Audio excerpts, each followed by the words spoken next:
Welcome to Go to Market, a podcast for RevOps sales and marketing leaders to dive deep into industry insights and best practices. Go to Market is sponsored by Fullcast and Silicon Slopes. My name is Amy Cook, and I'm so excited to introduce Garth Fasano, president and co-founder of Rainmaker. Garth, how are you? Doing great. Thanks so much for having me on, Amy. Thank you so much for joining us today. I'm really excited to chat with you. Backstage we had a little chat, and I'm so excited to delve into the topic that we're all talking about, AI. But first, tell me a little bit about your background. How did you get started? Yeah, I ended up in call center work early on in my career. Worked at some big companies like Deloitte and BCG doing transformation projects for some of the biggest companies in the US and in the world.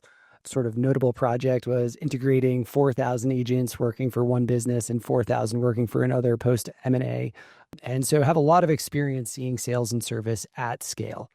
I got involved with Rainmaker about 3 years ago, where we were running a call center for small businesses. And pretty shortly after I got involved with that, AI started transforming everything in sales and service. And so it's been a really exciting ride. And I think we have a pretty fun perspective on how to help small business owners with AI and sales in the future. I love what you're talking about because number one, AI is on everybody's mind, from the large enterprise down to the small business. And oftentimes the small business is more agile and willing and able to adopt a technology more quickly. And I feel like sometimes we need it the most, right? The small Absolutely. I mean, you're dead on and right that in small business, in many ways, it's much easier to implement. One of the recent studies showed that many AI transformation projects are actually not succeeding in enterprises. And one of the takeaways was that, the ones that are succeeding are replacing an end-to-end process, not just augmenting a legacy workflow. And so what the takeaway isn't that AI doesn't work. The takeaway is that it needs to be implemented carefully and in the right way and really replace an end-to-end system versus layering on top of it. That's hard for enterprises to do. There's a lot of people running these systems. There's a lot of integrations, but for a small business, it's much easier. And so I think that that's actually a really interesting way that, we're going to see a lot of changes happening more quickly. I absolutely believe that. What has been your experience coming up in the, call centers and the SDRs, and how is that changing today? I hear all the time that SDRs are dead. It's not worth people even being in that profession anymore. What's your thought about that? Okay, I have a lot of thoughts, but the big one is somehow I'm targeted by all of the ads for AI SDRs and AI sales, because that's obviously the space that we're involved in. Right. I watch a lot of demos, and what I consistently see is that it's actually just lead qualification and then handing over to someone else to close the deal. And, that might be a little bit more on the B2B enterprise side, but that doesn't actually feel like it's solving the whole problem. Like, why are we handing this off now? I did see a new one recently that actually has an avatar that joins Zoom calls, presents PowerPoint slides or decks, and shows the right slide. But again, it still hands it off to a sales rep. For us, we think, again, that that's another one of those places where we're just augmenting or layering on top of an existing workflow instead of really replacing it. And so the opportunity we see is for small businesses to actually complete the end-to-end sales process. So we have an AI voice solution, and we think that this is the direction more and more are going to go, but maybe are a little bit nervous to push this far, that will actually close the deal, book an appointment for the small business operator on the calendar and their end consumer's calendar and take a payment.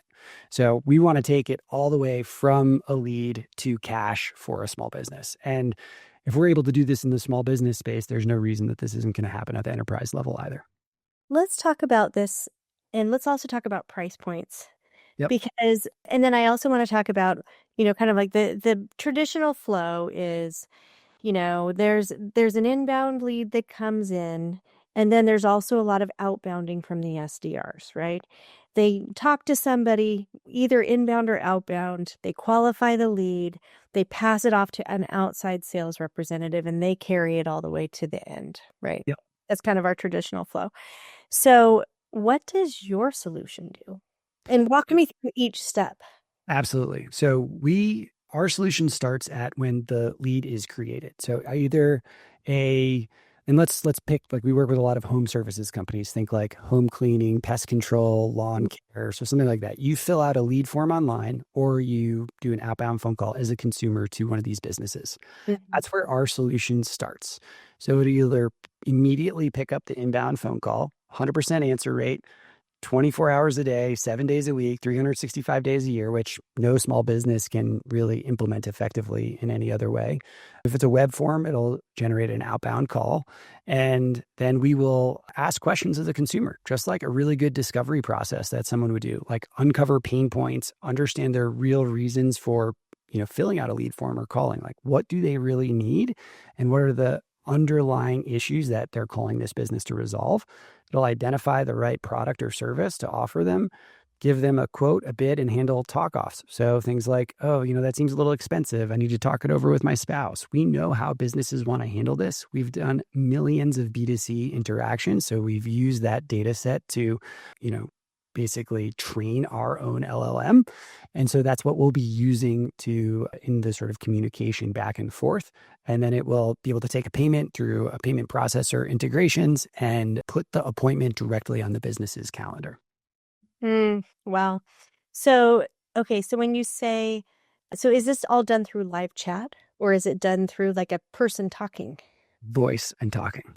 Wow, that's crazy. So, I mean, obviously it's not a person, it's a bot, but there's a lot of blur that way right now. Yeah.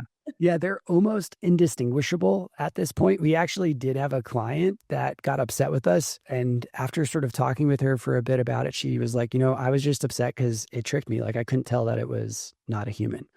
And some of the leaders in the AI voice space have said that by Q1 next year, it is really going to be indistinguishable. So, for brands Wow. that are in like New England, for example, we've got one with a great Boston accent. We've got one with a New York accent, so it's customized for each of these small businesses. I also sort of anticipate at some point next year, it's going to be trained on each individual small business owner's voice too, and it's going to sound very similar to them. Wow, that's very interesting. So, what kind of a price point do you think this works for? Like you think about enterprises, and a lot of times the solutions that people want to sell them are big ticket items, sometimes six figures, sometimes seven figures. What is the base price point that you think people will need to talk to a human about? I don't, that's a really good question. What is the base price point that we're going to have to talk to a human? To make sure I'm answering that carefully, I think it's going to be a lot higher than what people think. And the answer is like the data point that supports that is, people are now buying $100,000 cars without talking to a human. That So was my question. I don't think that there is actually a limit on that. But here's the caveat. Like if you're buying, I live in Colorado. Rivians are incredibly popular here. That's a $100,000 car. You don't talk to anyone to buy it. But the reason people are willing to do that is because it is a fantastic brand. They understand what they're getting. And so there aren't that many other questions to be asked or uncovered. Mhm. Now, for a small business or let's say an enterprise company, there probably are some more questions that need to be answered. And so I think that what revenue ops leaders need to think about is like, how are they going to pass this information to the end consumer?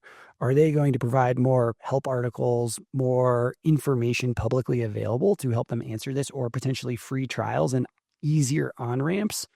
Or are you going to deploy a Salesforce to educate customers on that? Now, I did say Salesforce, so I didn't sort of make the distinction if it's going to be a human or agentic. I think that more and more agentic will be able to resolve those questions. But maybe if you have a really complex product or it's a very custom implementation or integration, that would need to go to more of a technical support human. That Although makes you know that there are also companies targeting that with agentic tools as well.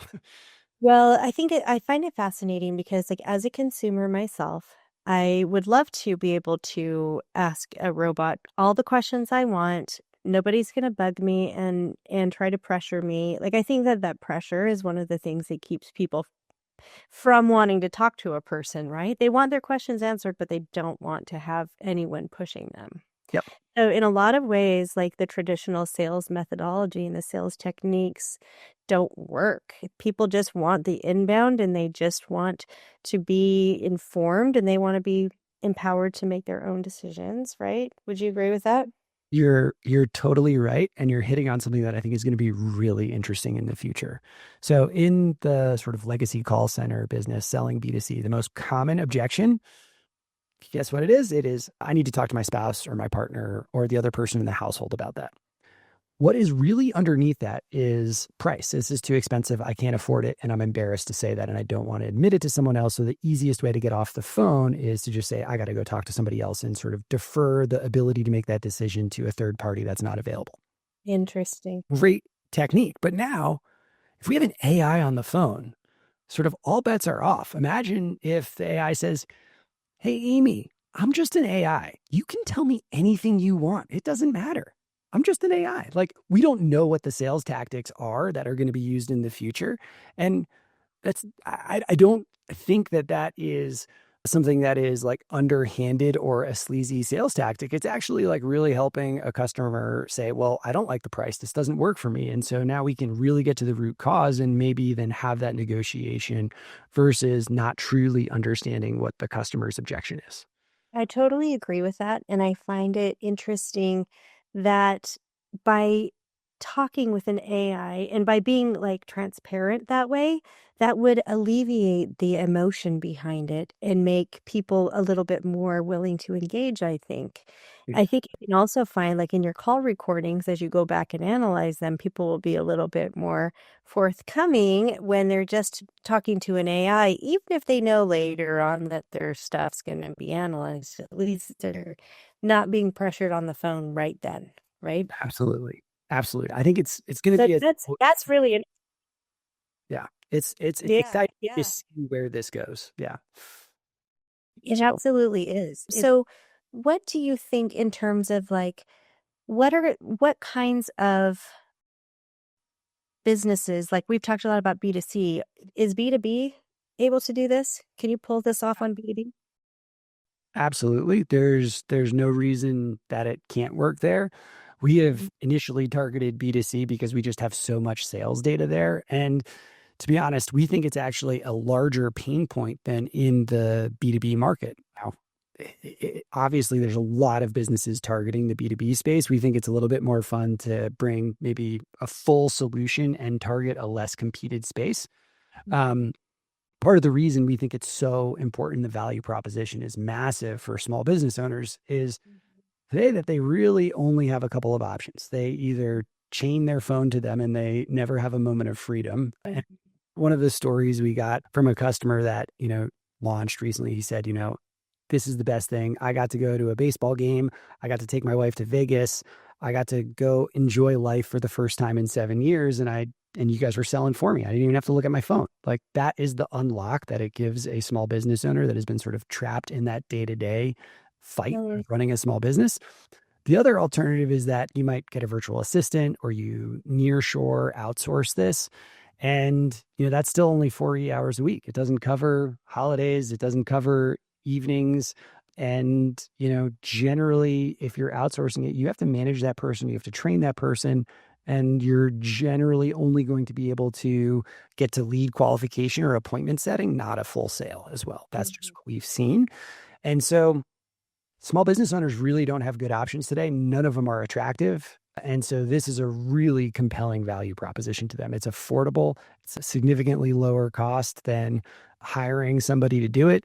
And you sort of get to create a lot more freedom and time and flexibility in your life. That sounds like you have an incredible solution that's going to really help a lot of people. And congratulations. That's very exciting. Yeah. How long has your product been live? We've launched a beta version of the product earlier this year, and we're launching the next release on November 1st.